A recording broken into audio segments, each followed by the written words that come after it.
अक्सर आप लोगों ने देखा होगा, जब भी आप लोग किसी से पूछते हैं कि आप किस एग्ज़ाम की तैयारी कर रहे हैं, तो उसके द्वारा कहा जाता है कि हम आईएएस एग्ज़ाम की तैयारी कर रहे हैं, आईपीएस एग्ज़ाम की तैयारी कर रहे हैं। ये गलत है। आप लोगों को ऐसा नहीं बोलना है।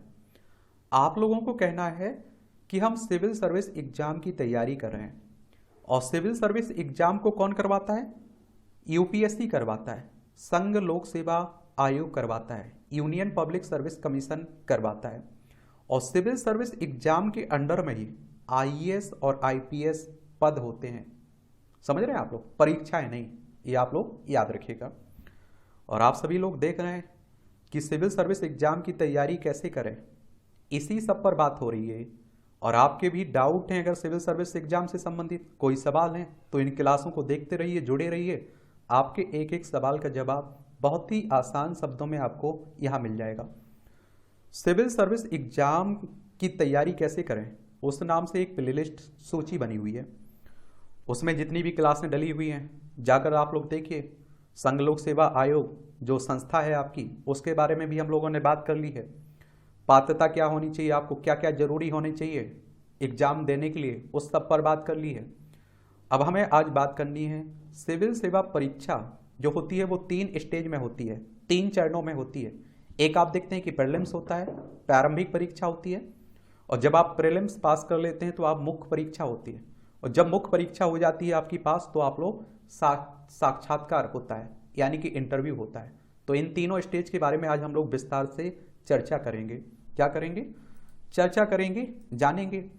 तो संघ लोक सेवा आयोग जो भारत का एक संवैधानिक निकाय है। देखिए, संवैधानिक निकाय कहने का मतलब होता है संविधान के हिसाब से, संविधान के तहत उसकी स्थापना की गई है, संविधान के किसी अनुच्छेद में उसकी स्थापना की बात की गई है। और संघ लोक सेवा आयोग के बारे में बात की हुई है, उससे जरूर आप लोग देखिएगा। तो भारतीय प्रशासनिक सेवा यानी कि आईएएस, भारतीय पुलिस सेवा आईपीएस जैसी अखिल भारतीय सेवाओं, भारतीय विदेश सेवा, भारतीय राजस्व सेवा, भारतीय रेलवे यातायात सेवा, भारतीय कंपनी कानून सेवा आदि जैसे प्रतिष्ठित सेवाओं हेतु अभ्यर्थियों का चयन करने के लिए प्रत्येक वर्ष सिविल सेवा परीक्षा आयोजित की जाती है, हर साल होती है। और प्रत्येक वर्ष आप देखते हैं कि लाखों अभ्यर्थी अपना भाग्य आजमाने के लिए इस परीक्षा में बैठते हैं।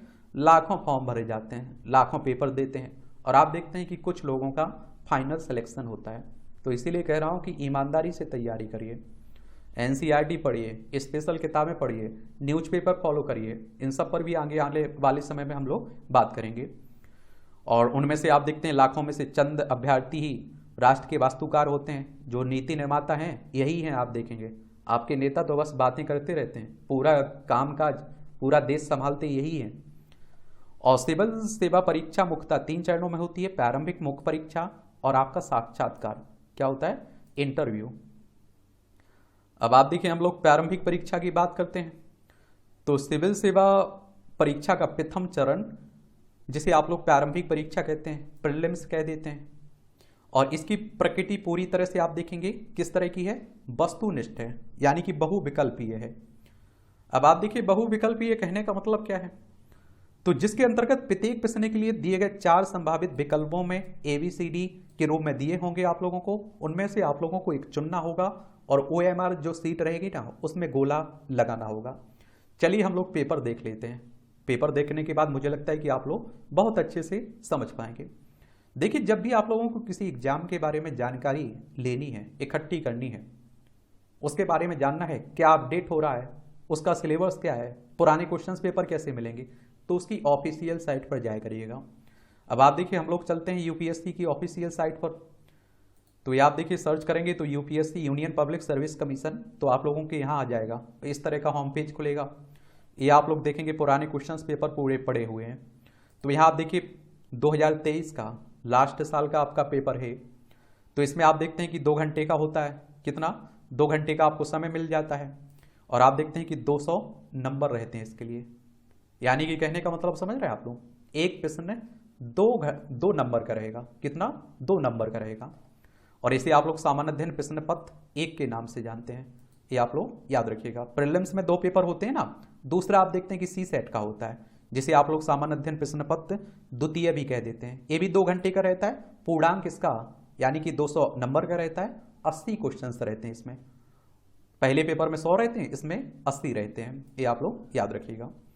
प्रश्नों से संबंधित आपके चयनित विकल्प को आयोग द्वारा दी गई OMR सीट में प्रश्न के सम्मुख दिए गए संबंधित गोले सर्किल में उच्च स्थित स्थान पर काले बॉल पेन से भरना होता है।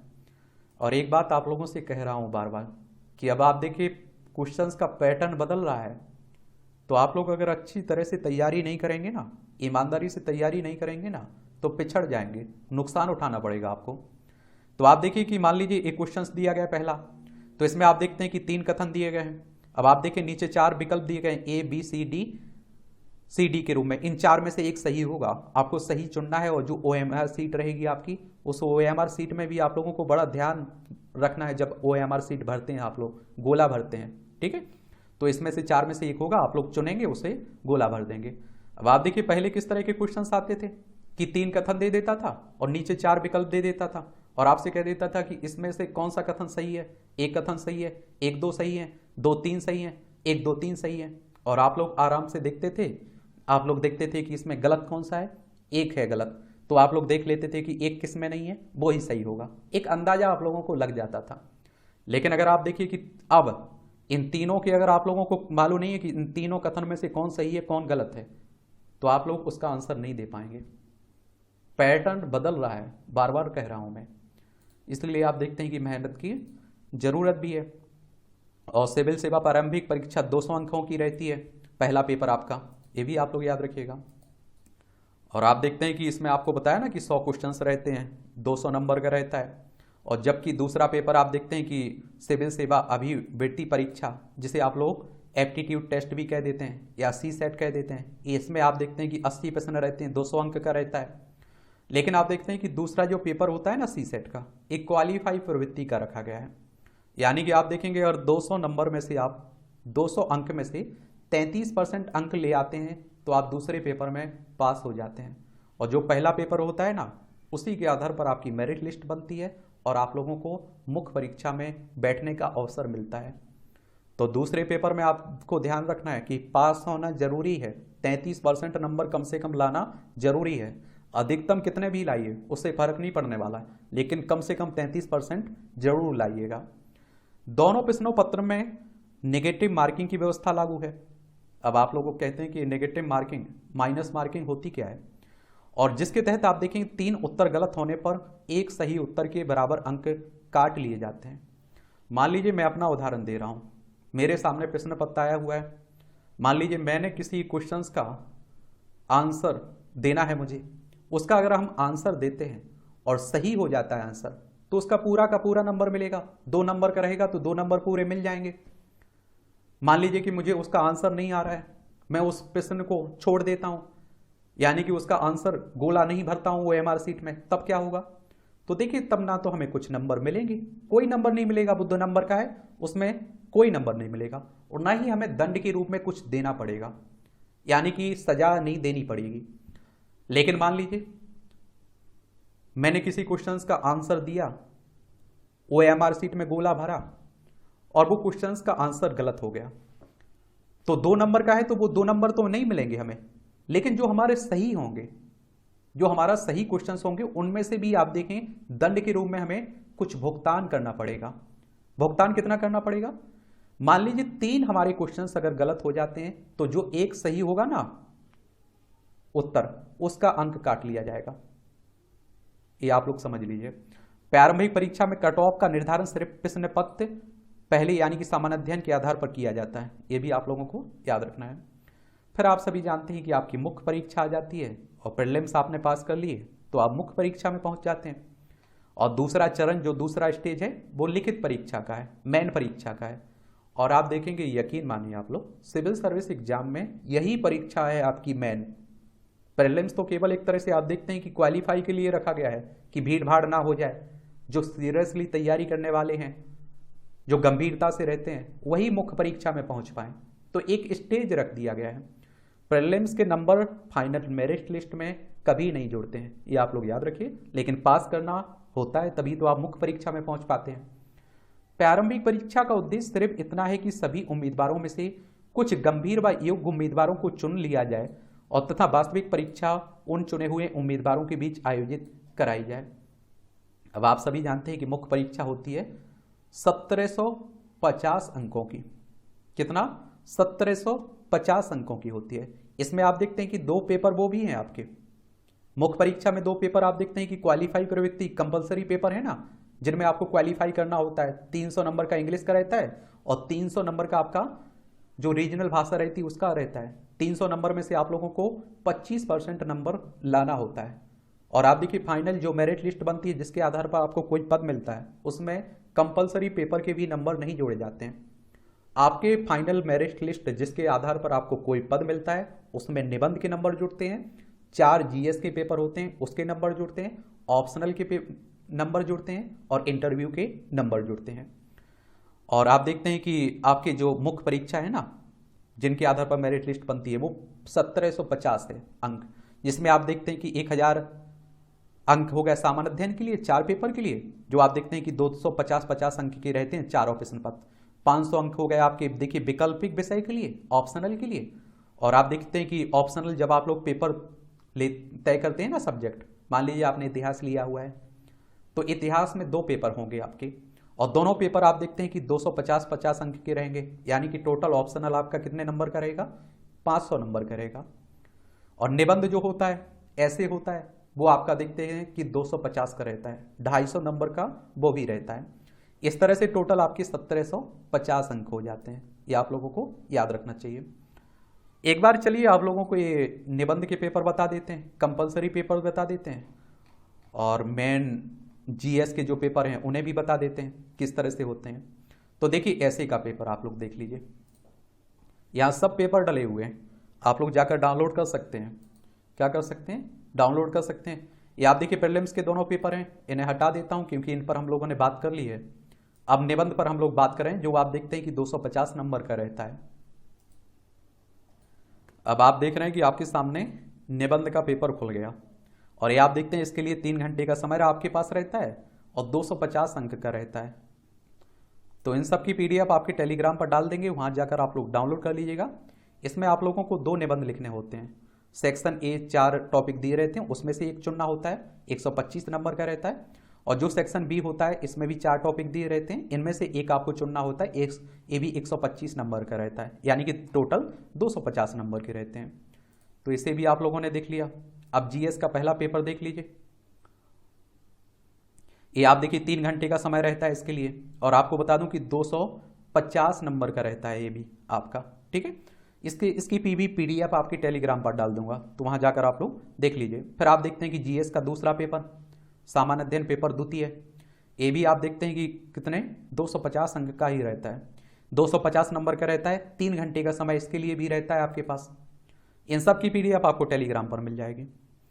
और आप देखिए जो जीएस का तीसरा पेपर है, ये भी आप देखिए 3 घंटे का रहता है, अंक इसके लिए 250 नंबर रहते हैं। और आप देखिए जो पेपर 4 होता है, एथिक्स आप लोग कह देते हैं, तो इसमें आप देखते हैं कि ये भी आपका 250 नंबर का रहता है। और आपके पास टाइमिंग कितनी क्या रहती है? 3 घंटे की टाइम रहती है इसके लिए, 250 का रहता है, ठीक है। तो ये जीएस के 4 पेपर हो गए।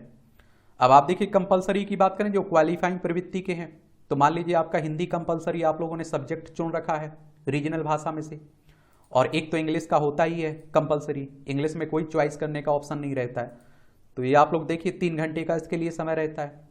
और आप देखते हैं कि 300 नंबर का रहता है। इन 300 में से आपको 25% नंबर लाने होते हैं, क्वालिफाई करना होता है। और फाइनल मेरिट लिस्ट में इसके नंबर नहीं जुड़ते हैं, लेकिन पास होना जरूरी होता है, ये आप लोग याद रखिएगा। और जो आप देखते हैं इंग्लिश का कंपलसरी पेपर है, ये भी 3 घंटे का रहता है, 300 नंबर का रहता है। इसमें भी आपको 25% नंबर लाने होते हैं। इसके नंबर भी फाइनल मेरिट लिस्ट में नहीं जुड़ते हैं, ये आप लोग याद रखिएगा। निबंध के जुड़ते हैं, 4 जीएस के जुड़ते हैं, और जो ऑप्शनल रहता है उसके जुड़ते हैं। ये आप देखिए कि आपके ऑप्शनल दिए गए हैं। मान लीजिए आपको दिखा देता हूँ एक ऑप्शनल का, देखिए इतिहास ले लेता हूँ, इतिहास की बात की हुई है। तो ये आप देखिए इतिहास आप लोग चुनेंगे तो 2 पेपर होंगे इतिहास में, और इसमें आप देखेंगे कि एक सब्जेक्ट आप लोग चुनते हैं ना इतिहास, उसमें 2 पेपर होते हैं। ये आप देखिए पहला पेपर है प्रश्न पत्र पहला, एक ही दिन में दोनों पेपर हो जाते हैं लगभग। आप देखिए अगर कोई बाधा नहीं रही तब, अभी तक नॉर्मल आप देखते हैं कि एक ही दिन में दोनों करवा दिए जाते हैं। तो इसमें आप देखिए ये भी 3 घंटे का रहता है और 250 नंबर का रहता है। जो इतिहास का दूसरा ऑप्शनल क्वेश्चंस पेपर है, प्रश्न पत्र द्वितीय, ये भी 3 घंटे का रहता है, 250 नंबर का रहता है। तो ये आप देखेंगे ये सब क्वेश्चंस पेपर है, और इन्हें देख लिया करिएगा, पढ़ लिया करिएगा, समझ लिया करिएगा, और फिर भी कोई डाउट रहता है, कोई भी सवाल रहता है तो मुझसे पूछ लिया करिएगा। मुख्य परीक्षा में क्वालिफाइंग प्रवृत्ति के दोनों प्रश्न पत्र अंग्रेजी व हिंदी, जो आप देखते हैं संविधान की 8वीं अनुसूची में शामिल कोई भाषा के लिए 300 अंक निर्धारित किए गए हैं। और न्यूनतम आप लोगों को बताया ना कि इसमें 25% नंबर आपको ले आना है, यानी कि जो कंपलसरी पेपर है उनमें से 75 नंबर आपको लाना जरूरी है इनमें, ये आप लोग याद रखिएगा। और इन प्रश्न पत्रों के अंक योग्यता निर्धारण में नहीं जोड़े जाएंगे, फाइनल मेरिट लिस्ट में नहीं जोड़े जाएंगे।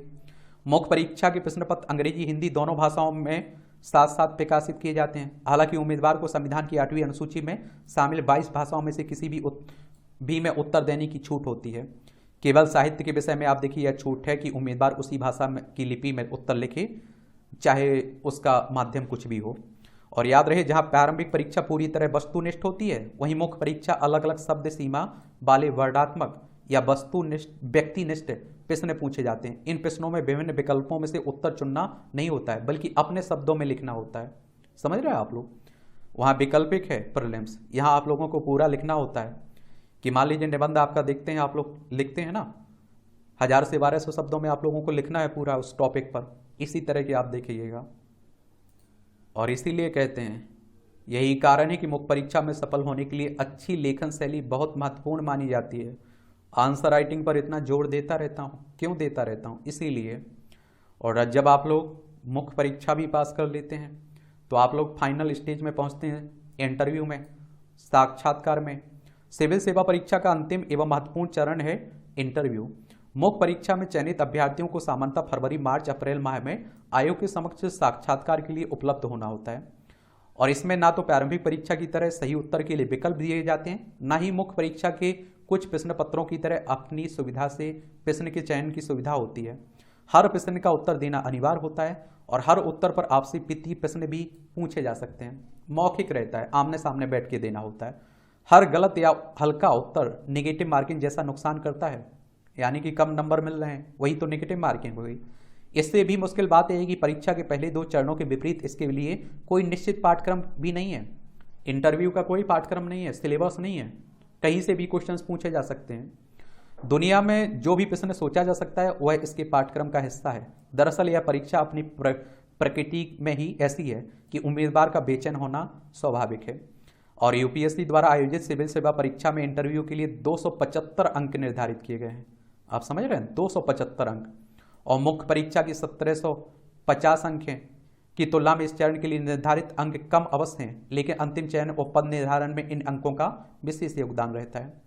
और आप देखते हैं कि इंटरव्यू के दौरान अभ्यर्थी के व्यक्तित्व का परीक्षण किया जाता है, और जिसमें आयोग में निर्धारित स्थान पर इंटरव्यू बोर्ड के सदस्यों द्वारा मौखिक प्रश्न पूछे जाते हैं, और जिसका उत्तर अभ्यर्थी को मौखिक रूप से ही देना होता है।